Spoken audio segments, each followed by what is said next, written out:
So then everyone, with 2020 being the train wreck that it was, I was debating on whether to do this video in the first place. But looking up on Google to see all the 2020 films that have been released and looking at the ones that I actually have seen, I realised that there was just enough for me to do a top 10 ranking for my top 10 favourite films of 2020. Now, I actually have seen 12 films this year that I'm going to be including in this video. So it's basically not a it's basically not going to be a top 10 best films of 2020 like you would have imagined from first looking at the title. It's going to be ranking the 12 2020 films that I saw this year. So that's basically what the video is going to be. So sorry if the title misled you, but I just figured I'd let you know. What the video was actually going to have in it. So without further ado, let's just get into it, shall we? So no effort was put in the directing and the acting. I mean, Adam Sandler, like, look at him. I just hate the accent that he fakes. You just can barely understand what he's saying, and there's just so many annoying characters, and it's paced really weirdly. The characters you don't care about. I just remembered Steve Buscemi is in there, like he is in a lot of Adam Sandler films, and he, once again, is a very talented actor, and he's just, once again, like Noah Schnapp and Adam Sandler himself, was wasted in a film like this. So yeah, Hubie Halloween, probably one of my least favourite films I've ever watched, and my least favourite Adam Sandler film I've ever watched as well. So that is why it comes in at last place. At 11th place, my second to least favourite film of the year is The Christmas Chronicles 2. Now, this film isn't bad per se. I don't think it's a bad film, and I think the actors in it are pretty good. But especially Kurt Russell, I think it shows that he really enjoys playing the role of Santa Claus in these films. Yeah, like I said, I don't think this film's bad per se. It's just not my film. Like, the film is targeted at a much younger audience, perhaps even younger than my sister.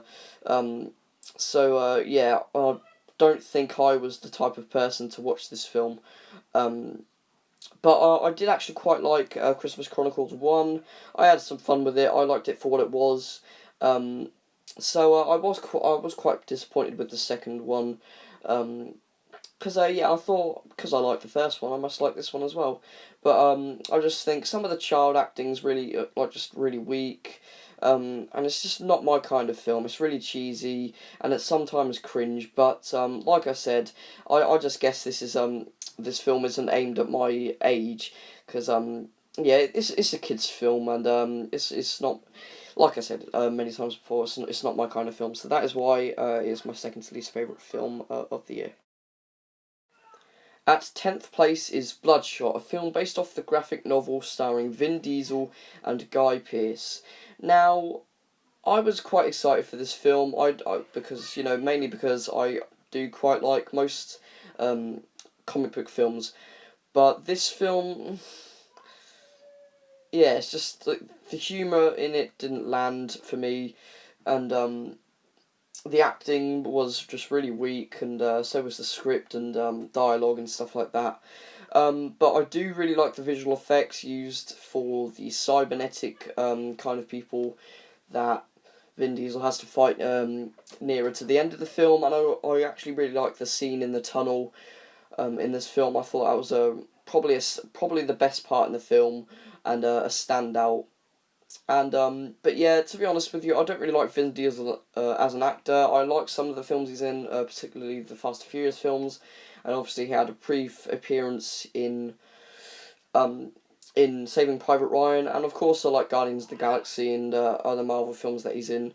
But this film just really didn't land for me. I thought the plot twist was pretty good but predictable at times. Yeah, just it's like the dialogue and the acting and the script writing just didn't land for me, and it's just a very mediocre, if forgettable film. At number 9, guys, we have Batman: Death in the Family. Now, I actually quite thought that the idea of an interactive film that you could actually communicate with at home with your family. I thought that was actually a really cool concept. And to be honest, there's nothing really wrong with the film itself. I mean, I do quite enjoy most of the DC animated films quite a lot, but I really like the Batman, The Dark Knight Returns, and The Killing Joke was quite enjoyable as well.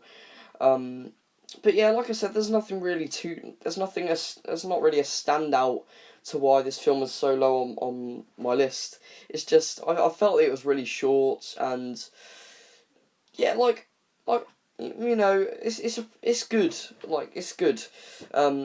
From this film included, all of the films from this point I actually had some fun with. I enjoyed quite a lot. But yeah, there's nothing wrong with this film. I just felt like there's a lot of films this year, well, films later on in this list, I just felt that they were better than this film. So like I said, I felt it was quite short, but, you got to start somewhere with these interactive films, and I do hope to see more of them in the future. At number 8, we have My Spy, starring Dave Bautista, and also, I believe, Ken Jeong was in this film. Mr. Cho from Hangover, anyways, I forgot, I can't really pronounce his last name too well. But anyways, I like Dave Bautista as an actor. I think he's really funny, and I think in the films that he is in, I think he can balance action and comedy really well, just like other actors like Chris Hemsworth and Dwayne The Rock Johnson. So yeah, this film, I remember watching a trailer back, I'm pretty sure earlier this year or late last year. I believe I watched the trailer for this film and I was actually quite interested at first glance, but then I kind of forgot about it, and then I saw that I believe it was free on Amazon Prime, well, momentarily anyways, so I gave it a watch, and yeah, I thought it was pretty good. Nothing too bad in it. The child actor in this film was pretty good. And the action's fun, and most of the humour landed for me. And yeah, it was just quite a pleasant, it was just quite a pleasant action comedy film, to be honest. It did kind of remind me of films like Kindergarten Cop with Arnold Schwarzenegger, and also The Pacifier with Vin Diesel, where like this big, tough, intimidating dude, he's like what in Kindergarten Cop, he's a cop, obviously, because it's called Kindergarten Cop. Oh my god, I'm so dumb sometimes. And also in The Pacifier, I believe he's like a Marine or something, Navy SEAL, something like that. He's in the military or something. And yeah, they just have to protect kids and stuff like that, and it's usually just like a nice action comedy family film. Jackie Chan had one, I believe it's called The Spy Next Door or something like that. Yeah, something like that. But yeah, it did kind of remind me of that, and I actually quite a fan of those films. I think the concept of having a big tough guy get a new reputation for a younger audience as for those films is quite cool to me, and yeah, like I said, I quite enjoyed this film.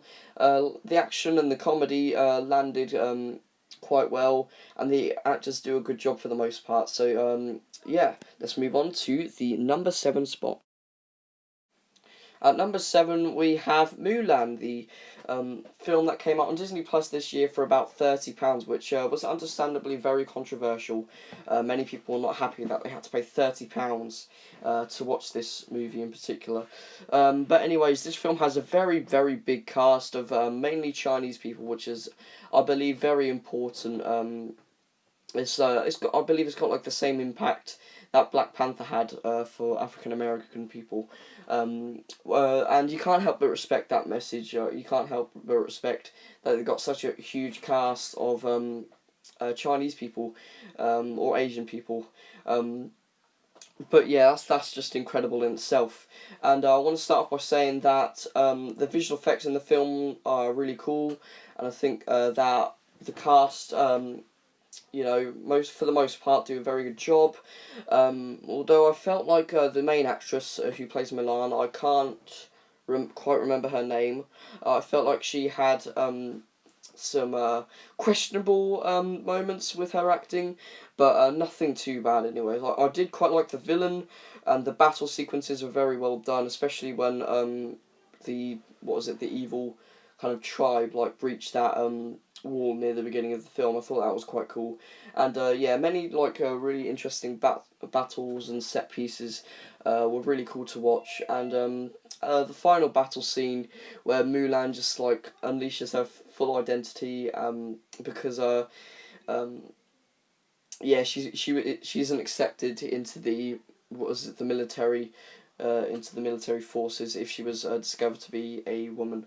But yeah, she unleashes her true identity and just saves the day really. And I really did enjoy the cameo at the end from the woman who played or voice acted as the original Mulan from the 90s, the original Mulan film, which I thought was really cool. And yeah, there's nothing too bad with this film. I mean, many people did not like it. Like these live action Disney remakes that they're doing, not many people really like them, but they just make a hell of a lot of money, and that's, I believe, the reason why Disney keep doing it. Probably the best Disney live action remake they've done so far is Jungle Book, which is actually a really good film. Um, so not really anything too bad in this film. Good action, good visual effects, and yeah, I will continue to rewatch this in the future. At number 6, we have Maleficent, Mistress of Evil. Now, this is yet another Disney film, and this will not be the last film of Disney that you'll see on this list, just wait. But yeah, Maleficent, Mistress of Evil stars Angelina Jolie, Elle Fanning, Michelle Pfeiffer, and even Ed Skrein in the mix as well. So I want to start off by saying that the visual effects in the film are once again brilliant. I mean, what do you expect as a Disney film? Nearly all of the visual effects that they put into their films, they're just incredible, and they definitely know what they're doing when it comes to the visual effects. And all of the acting, especially from Angelina Jolie, I thought she was a great casting choice when they casted her in the first film, which I actually did really enjoy. I really liked the first film, and I don't think the sequel, Mistress of Evil, is quite as good as the first one, but it's still very enjoyable to watch. So yeah, Maleficent, Mistress of Evil, I mean, just great acting, great visual effects, some great battle scenes and twists, which some expected, or just there's twists that were very expected, and then there's other twists, in particular, very close to the end of the film, which many people did not expect. But yeah, if you're a fan of the first film and you like Angelina Jolie and you just like Disney in general, definitely do check this film out if you haven't already. At number 5, we have Spies in Disguise, starring Will Smith, Tom Holland, and Karen Gillan. Now, this film, I saw it. I saw the trailer many times in the cinema. Just the previews before a film shows. I saw it many times before, and it instantly got me interested in the film. It definitely gave me Incredibles vibes, which is definitely in my top 3 favourite animated films of all time. So yeah, it gave me Incredibles vibes, and when I learned the cast in it, I mean Will Smith, Tom Holland and Karen Gillan, actors that I all really like, I was even more interested in it. And when the pigeon aspect came in at the end of the trailer, I was a little bit more sceptical, because I would have much preferred a spy film starring Will Smith as the main protagonist. But Blue Sky, they managed to make it work. They managed to make Will Smith as a super spy turning into a pigeon and saving the world. They made it work somehow. I don't know how it was possible, but they definitely made it work. Now, this film, it's a kids' film. Obviously, it's an animation film, kids' film, whatever. It's it's designed for kids. It's made for kids. Its target audience is kids, but there's definitely some stuff for adults as well. I mean, me and my sister laughed out loud at some parts, and you don't see that much from the average kids' films. That they have put out recently. But yeah, Spies in Disguise, I thought the animation was once again pretty cool. And yeah, so like if you like animation kind of spy things, like basically if you like The Incredibles, I mean it's basically The Incredibles and Rio mixed together. Um, yeah, if you like The Incredibles and you like animation and you like Will Smith, Tom Holland, Karen Gillan, all those actors like that, give this one a watch because yeah, it's a pleasant surprise for me, anyways. I'm sure it was for my whole family as well. It's just a great film that you can put on for the whole family, and I'm sure you won't be disappointed. At number 4, we have The Witches, the HBO Max original film based off of the Roald Dahl book with the same name, starring Anne Hathaway, Octavia Spencer, and Stanley Tucci. Um, so I was aware what The Witches was. I know who Roald Dahl was, who wrote the book. And so I was instantly interested about this film. Um, and so yeah, if you guys haven't already seen it, look up some set photos on what the witches look like. The main antagonists for this film. Just look up what they look like, and yeah, I can't lie. I was a little bit scared when I first saw them, and I was quite surprised that they put um, those as the main villains for a PG film, which isn't universal. It isn't like a huge it isn't a kids film per se, but it's targeted for a younger audience, but it still has some stuff for the older people. So yeah, The Witches. I really, really enjoyed it, actually. I enjoyed it much more than I thought. Because I don't really like films that have, young kids that are new to acting as the main characters, and so I didn't think I'd like this film as much as I did, but I actually really enjoyed it. The kid acting was pretty good in it, but the main highlight of this film was definitely Anne Hathaway as the main and antagonistic witch. I mean, she's just freaky, and she masters the ability of becoming this, freaky lady. So yeah, The Witches, I actually really enjoyed it. I thought the makeup for The Witches was scary, but very cool. And yeah, I definitely recommend it for someone who likes Roald Dahl and likes the original book, or just the Angelica Houston film that was adapted for the Roald Dahl book. So that is why it comes in at number 4. At number 3, we have Disney Pixar's Onward, which is actually the last film I watched in the cinema, which is crazy because I believe I watched it back in April, so it's been it's been a full 8 months since I've been to the cinema to watch a movie, and I'm glad that I watched Onward. I'm glad I chose to watch Onward, because I actually really, really enjoyed this film. I mean, I was instantly interested because, Disney Pixar, and I really like Disney Pixar's films, and also Tom Holland and Chris Pratt was in it, who are both actors I'm sure you're aware of, who are in the Marvel Cinematic Universe, which I am a huge, huge fan of. So I was instantly very looking forward to seeing what this film had in store. And so I really, really like the aspect of the film that it's basically loads of mythical and Greek creatures like what we got fauns, we have elves, minotaurs, stuff like that. In a modern world, so there's elves running around with phones and driving cars and stuff, and I thought that was a really awesome concept, which I was really fond of when I first saw it, and when I rewatched it after when I got the DVD basically. um, and yeah, the voice acting was really good, and I thought it was just the animation on it. I swear to God, the animation's just beautiful. Like for the past few years, Pixar have just been making some incredible animated films, particularly Toy Story 4. The animation in that was incredible, and it is in this film as well. So yeah, I really, really like this film. I like the plot of two boys who grew up mostly without their father, and they get a second chance of seeing him, and they have to go on this whole quest, this fun and crazy quest to finally see their father again. And yeah, I thought that was just really heartwarming and a really nice plot for a Pixar film, because Pixar's just known for their really emotional films, and obviously this was a really heartwarming film, but not as emotional as other ones, like particularly Coco and Up. I mean, those two films wrecked me, I swear. But yeah, Onward, really good film. If you haven't seen it already, definitely check this one out. At the number 2 spot, we have Sonic the Hedgehog.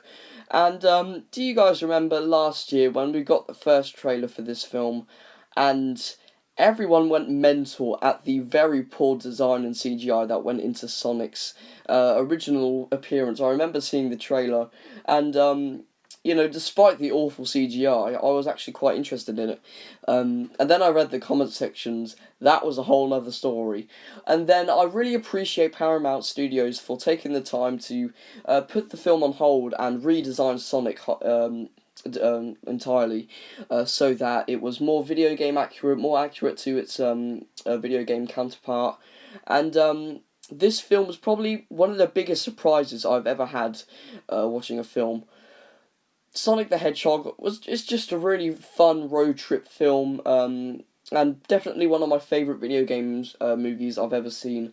I mean, video game movies, I mean, they're nothing special at all. I remember watching Assassin's Creed with Michael Fassbender, and yeah, I was really disappointed by it because like I said, my main point is that video game movies aren't known for their successfulness, but this Sonic the Hedgehog, I can definitely say, if you guys didn't like the film, I'm pretty sure that you can appreciate this Paramount for redesigning the the design of Sonic the Hedgehog to make fans more pleased, and hopefully, and they definitely worked. I mean, it definitely worked. I loved Jim Carrey as Dr. Robotnik. I think he was definitely one of the highlights of the film.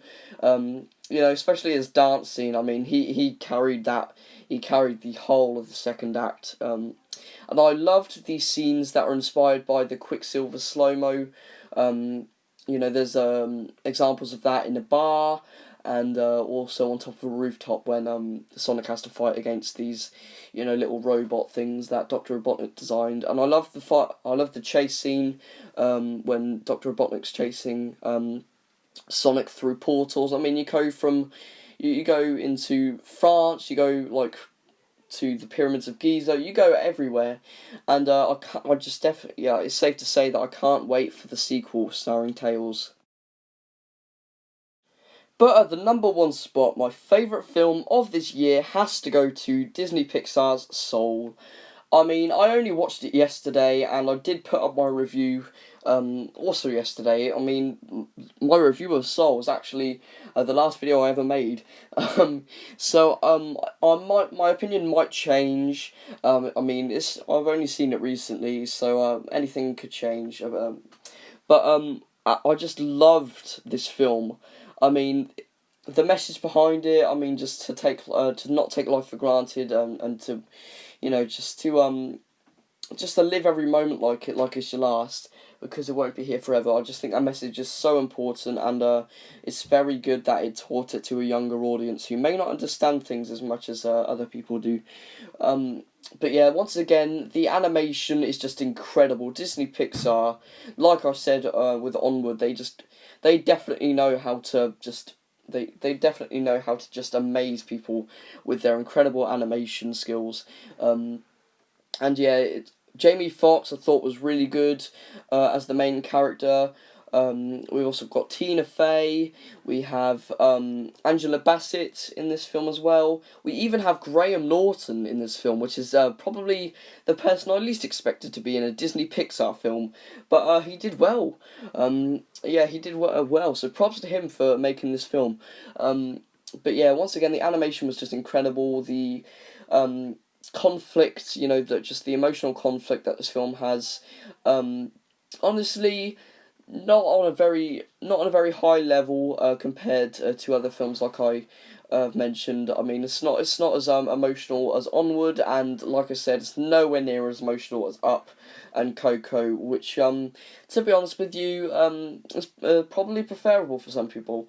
I don't think that many people would like crying over a film, especially one that's aimed for kids. But anyways, Soul, I absolutely loved it. I liked almost everything about this film, and that is why it comes in my favourite film of the entire year. So let me know what you guys think of my list. Let me know what your favourite film of the year is. And without further ado, I'm going to end the video off here, and I'll see you guys later. Peace out.